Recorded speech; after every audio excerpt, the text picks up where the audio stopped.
All righty. This is Joe Santoliquito from FightHype. I am with young rising star Xander Zayas, who has a fight in a couple weeks, right? Yes, sir. Yes, sir. 8 weeks, I believe. March 19th will be the next one. New York City. I'm excited. And Xander, this is the first time you're going to be there, right? No, this is the second time in MSG. First time in the Hulu Theater fighting. The first one was in December when I fought in the actual MSG, the big venue. And again, you're fighting as a junior middle or a welterweight? Junior middleweight, so 154. And you're still able to fit now. You're 6'1" now or 6 foot? I'm around 6 feet, maybe 5'11", 5'11 and a half. Okay, so you're still able to fit all that in the 6 feet. Yeah. Now this is going to be an 8-rounder. Yes, first 8-rounder, and we're looking forward to do my job and get the victory. And this will be on the undercard of. This will be on the I will be the co-main event to Edgar Berlanga. Okay, the co-main event. Yes, sir. Look at you. Okay, look at you moving up in the world. So, right now, where are things with you? How do you feel? I mean, this is another big year. You're coming off of what, 4 fights last year or 5? Six fights. 6 fights. Wow. Okay. Wow.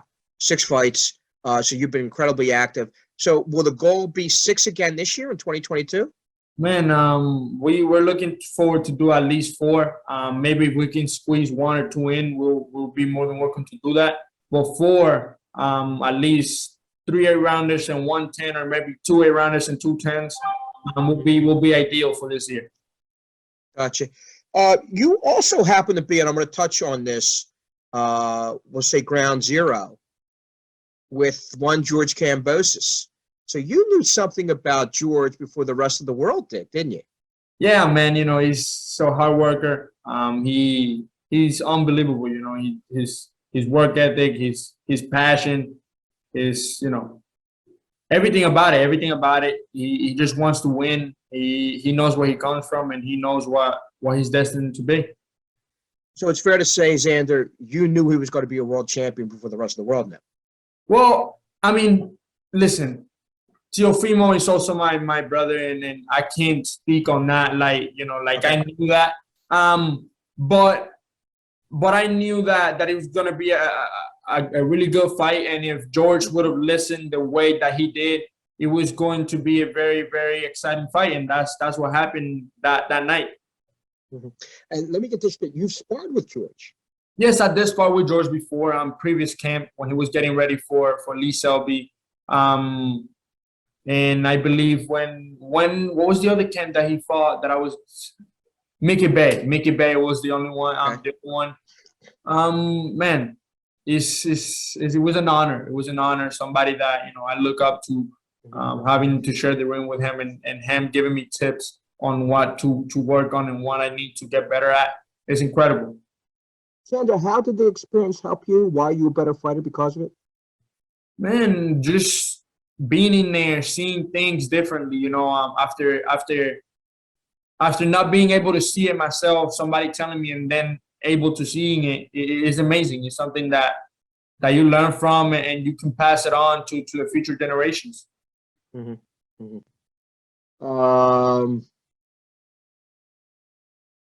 He's pretty tough. Is he sneaky quick? Like I said, you've been in the ring with him. And I think what shocked me and what shocked everybody, again, you being in the ring with him, is his hands are far faster than people expect. Yeah, no, he's really fast. He's sneaky with his punches. He sets up everything perfectly. He wants to make sure he damage the opponent every time he lands. So, he's just very, very sneaky and very fast. I got to ask this. I mean, I'd obviously, and hopefully in the near future, I'll be asking George this. How do you think George gained from the benefit of fighting you? I mean, you come, first off, you're large, you're quick, you're fast. The other thing I don't think people realize is that George is actually a small lightweight. Yes. And you're, where you're going right now. And again, we've maintained this. And again, Xander, just to remind the audience, you just turned 20 or you just turned 21? I just turned 19. I'm about to turn 20 this year. So See, you lose track of things, man. So you're going to be 20. yes, sir. You're 20. just still a freaking babe in the woods. So you're 20 years old, fighting a world champion, who's world champion now. You actually helped him get there. Think about that. Think about that. You actually helped him get there. I wouldn't say, I wouldn't take all the credits. It was a lot of people behind it. But I did put a little bit of a little bit of touch into that. Yes, I can take a little bit of that credit, but not all of it. I mean, he worked his behind for the last. How much do you think you helped him? Again, he's just so used to going against bigger guys. Yeah, which is kind of a shame. And you're pretty good. I feel that's where I came in. Being able for him to again, I'm just 18. I don't have my men's strength, but having a big body, somebody that is strong, somebody that can punch, on top of you being at 135 and being able to take those punches and being able to deliver your shots too. I feel it helped him because he get him confident that if I can take the shots from 147, 154 guys, I can take a punch from 135 guys easily. Gotcha. Xander, well, first off, how do you feel now? I mean, you feel pretty good? I mean, you still feel good enough that you feel strong enough to make that 154, you're ready to roll with that? Yes, sir. I feel amazing. This year, 154, my first world title at 154. And I just can't wait. I just can't wait to keep rolling. First, hang on. Whoa. Rewind that. Are you shooting? You're going to shoot for a world title by the end of the year? I wouldn't say by the end of the year, but maybe hopefully by mid 2023, end of 2023, I should be in that conversation of a world title. Gotcha. So this is a big year in a lot of ways then for you. Yes, sir. We improving in opposition. We're moving up in rounds. We just want to get better. I want to show the world that I belong in there with the best and that I deserve to fight for a world title as soon as possible. Mm-hmm. So this will be your first 8-rounder. What can you tell us about the opponent you'll be facing? And he's a very he has experience. That's okay. The best thing I can say about him. He has experience. He's sneaky. He's a boxer. He doesn't bring a lot of offense, but when he does, he tries to connect every shot. He's very, very crafty. A boxer, a counter puncher. So we're working towards breaking him down, showing my IQ, showing people that I can get better, showing people that I have boxing skills and that I can break anybody down that they put in front of me. It doesn't matter if he's a boxer, if he's a fighter, if he's a brawler. It doesn't matter. I just want to show everybody that I'm getting better, that I'm improving, and that I'm here to take over. Mm-hmm.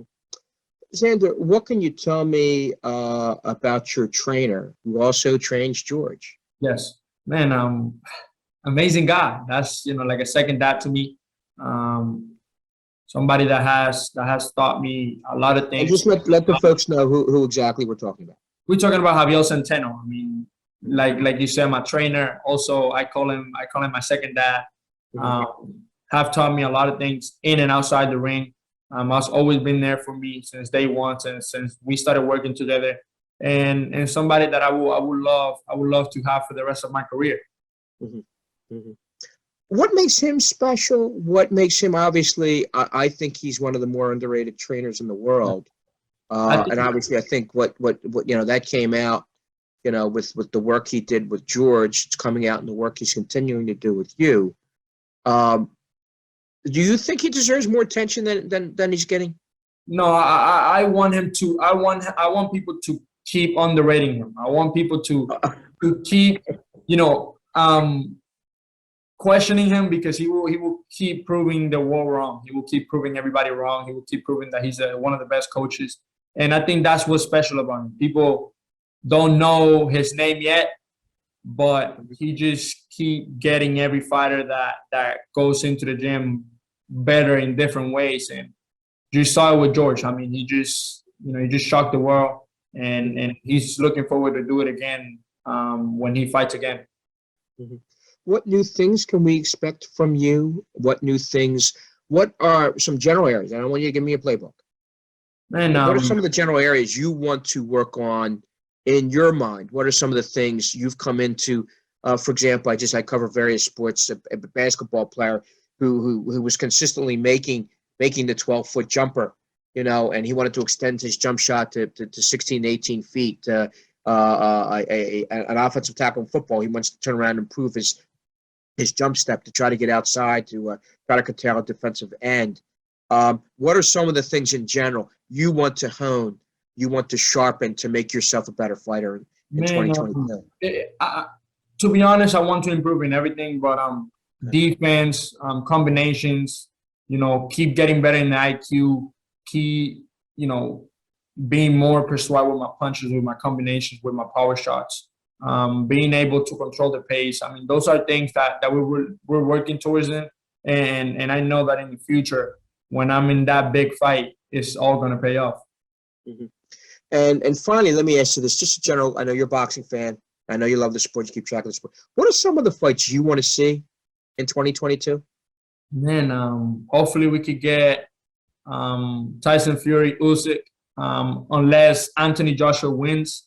Maybe we can get Crawford. I forgot. Just Spencer. Spence. I forgot his name. Oh, Spence. Sure. Let me see who else. There's a lot of good fights. Maybe we could get Canelo Triple G, the third one. Okay. So we can they can settle everything and leave it at that. Mm-hmm. There's a good fight coming up, I believe, in April.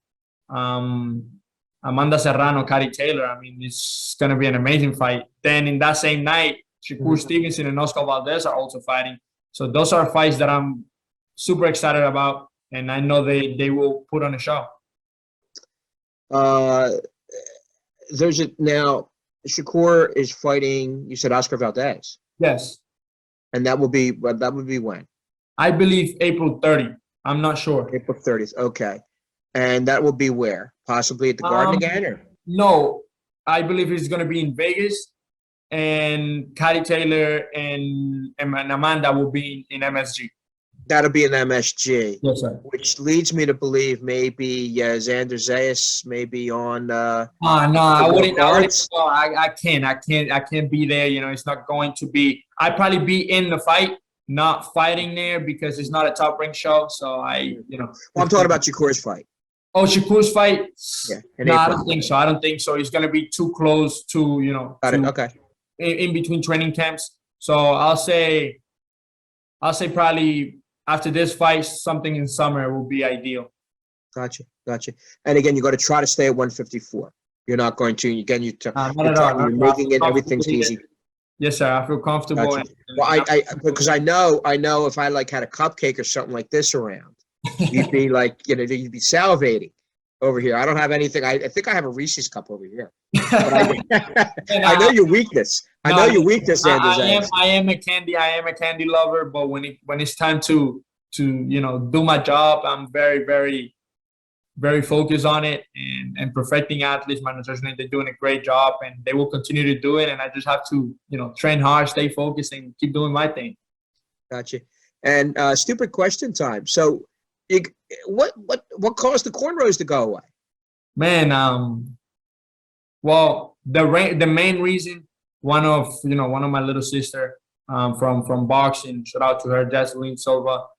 She was just diagnosed with brain cancer. So I wanted to show respect and let her know that I'm in her corner. But also 2022, I just needed a switch. I needed a change. I need everybody to know that I'm coming, that I'm taking this serious, and I think this boss cut is making me look even a little bit older. Xander, how old is the girl? What was that? How old is the girl? I want to say 15, 14. Man, it's just a very, very, touching for me because I grew up with her. I grew up, in national, seeing her. I'm very close with her family, so it's touching for me. And when I heard the news, that was the first thing I told my family and my team. I wanna show support and I wanna cut my hair. And it's funny because I was gonna cut it before my last fight in December, and I invited her to the fight, and she told me, "I don't want you to cut the hair. I want you to finish the year with your braids." And I'm like, "All right, that's what you want. I'll do that." Okay. Okay. So now we're going braidless in 2022. Yes, We sir. stand at 154, 2022. Right now, the goal is 4 fights, 4 victories, and you want to space that again. So you're going to go again. I'm going to see you here up at the Garden in February. Help me out here again. February. It will be March, and hopefully we can get So a you're going to go March and then possibly May or June. May, June, July, something Okay. around those months, because I would like to fight. I would like to fight December, my last time this year too. Gotcha. So possibly March, June, maybe September, and then December, Yes, sir. which is the ideal. Okay. That's the idea. so- That's the 4 fights. And then this time next year, we're talking about Xander Zayas kind of hunting and pecking around at 154, looking at one of those belts. Yep, that's the goal. 2023, win the hunt for that belt, and hopefully mid or end of 2023 being a world title fight. Okay. Well, listen, I appreciate the time again with this. You certainly make this video a lot better than my face. Most of the time I have the phone, up there against against someone, which is a lot better than people will see this. People will see this, they might run away, Xander. They might not come back to FightHype. No, man, thank you. It was a pleasure talking to you. It always is. And Okay, man. Don't miss it. March 19, ESPN. I'm gonna put on a show. Okay. Thank you for the time.